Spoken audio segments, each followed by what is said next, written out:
Ngoja nikufundishe hiki kitu leo upate kukielewa.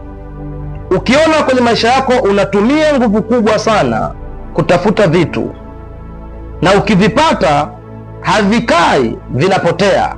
Unatumia nguvu kubwa sana kutafuta kazi, ukiipata kazi haidumu, unafukuzwa. Unatumia nguvu kubwa sana kutafuta mahusiano, ukiyapata mahusiano hayadumu, unaachwa. Nataka nikushauri sasa, acha kutafuta vitu kwanza, acha kutafuta kazi kwanza, acha kutafuta hivyo vitu ambavyo ukivipata vinapotea ghafla.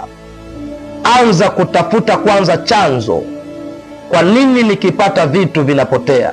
Kwa nini natumia nguvu kubwa kutafuta kazi?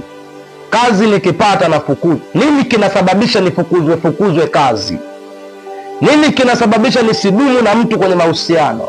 Naweza nikatumia nguvu kubwa sana kutafuta mahusiano, nikayapata mahusiano, lakini kabla mahusiano haya hayajaenda popote yanakufa haraka.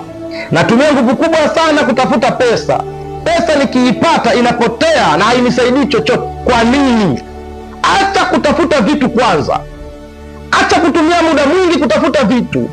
Ule muda uliokuwa unautumia kutafuta vitu, ule muda uliokuwa unautumia kutafuta pesa, ule muda mkubwa uliokuwa unautumia kutafuta kazi, anza kuutumia muda mkubwa zaidi kutafuta tatizo. Kwa nini sidumu kwenye kazi? Kwa nini sidumu kwenye mahusiano? Kwa nini pesa haidumu kwangu?